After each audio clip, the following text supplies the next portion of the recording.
По-добре да има евро, отколкото лев. По-добре да има евро, отколкото лев.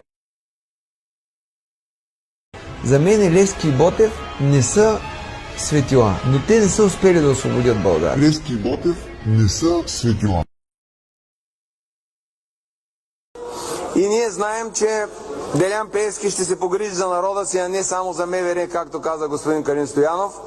Той знае откъде и как да вземе пари, има в държавата и човека може да го направи това нещо. Тогава скандала Барселона Гейт. Не знам дали спомняте за къща в Барселона. Използвахме го и давахме предложение тогава на близки хора до господин Борисов, дай да прикрием скандала с един паметник на Аспарух. Нали, ние винаги трябва да се възползваме от така или иначе лошото нещо, да го обърнем в позитив. И бяхме стигнали до разрешение. Дали съм бил шофьор на компаньонки?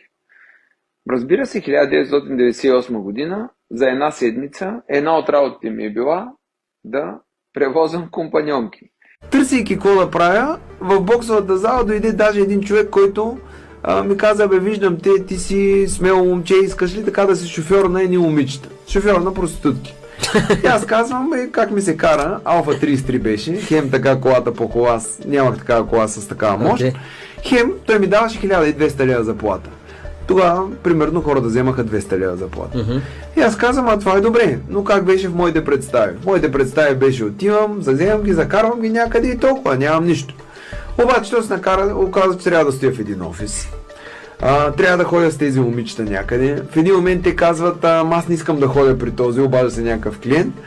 И аз се обаждам и казвам, какво да правя? Тя не иска да ходи, той казвам, някой път трябва да удариш един шамар камък. Аз не съм лека жена да се обяснявам. Аз съм царя. Нали, що? Царя съм, това е. Аз пак ти казвам, аз съм царя. Дали съм в затвора? Дали съм мъртъв? Царя си е царя, всички знаят. При живе никой не може да му се изправи срещу него. Борисов и Пеевски като мишки се крият Народното събрание. Те погледите бягат да не ме видят, бе, човек.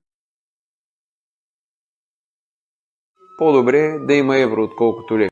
По-добре да има евро, отколкото лев. По-добре да има евро, отколкото лев. По-добре да има евро, отколкото лев. По-добре да има евро, отколкото лев. По-добре да има евро, отколкото лев. По-добре да има евро, отколкото лев. Нали, събитията, при действията, които са се случили, по-скоро клонят, че те ще направят това, което хората очакват от тях, за да не разкрият своите намерения.